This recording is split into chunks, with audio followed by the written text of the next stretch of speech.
Hello, this is Danfe TV. Today's news highlights US economy is reaping benefits from the Ukraine crisis.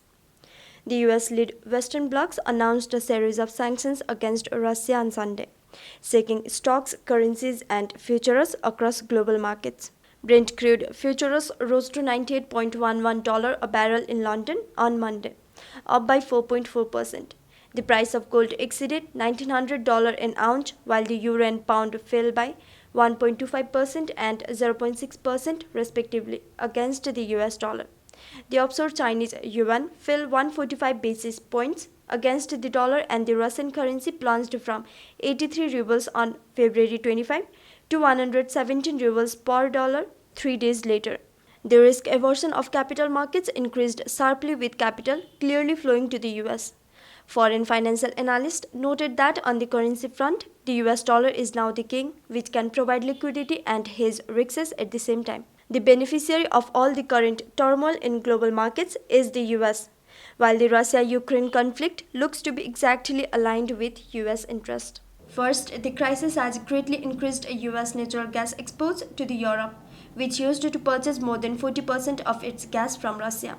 In 2021, Russia's natural gas exports to the EU amounted to 192.6 billion cubic meters, accounting for 81% of its total exports.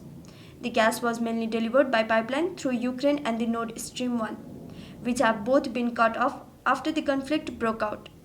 Additionally, the Nord Stream 2 deal is now dead, adding to the swift sanction against certain Russian banks.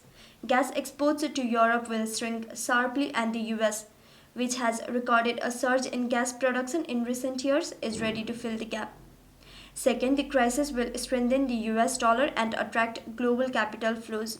All the geopolitical crises the US has created or actively instigated over the past 2 decades, without exception, have strengthened its currency. In the wake of the Russia-Ukraine conflict, the value of the dollar will be boosted, making the US a financial sanctuary since Europe is no longer safe. Third, the crisis has disrupted bilateral trade between Russia and the EU, Russia's largest trading partner. As EU members join to sanction Russia and some Russian banks are excluded from the SWIFT system, bilateral trade will shrink significantly, which is exactly what the US needs. Moreover, the crisis could also hugely benefit the American military industrial complex. As the conflict continues, the US, Germany, and other NATO countries are providing weapons to Ukraine. And more importantly, it has created great anxiety among European countries about the continent's security, subsequently increasing their dependence on NATO and ultimately on the US. To better understand the impact of these measures, one must take a look at the history and background of the situation in Ukraine. After pledging not to expand 1 inch eastward when the Soviet Union disintegrated in 1991, NATO has, however, moved eastward on repeated occasions. Almost all the European countries to the west of Russia, with the exception of Belarus and Ukraine, are already NATO members. Instead of a defensive organization, NATO is in fact a huge offensive bloc.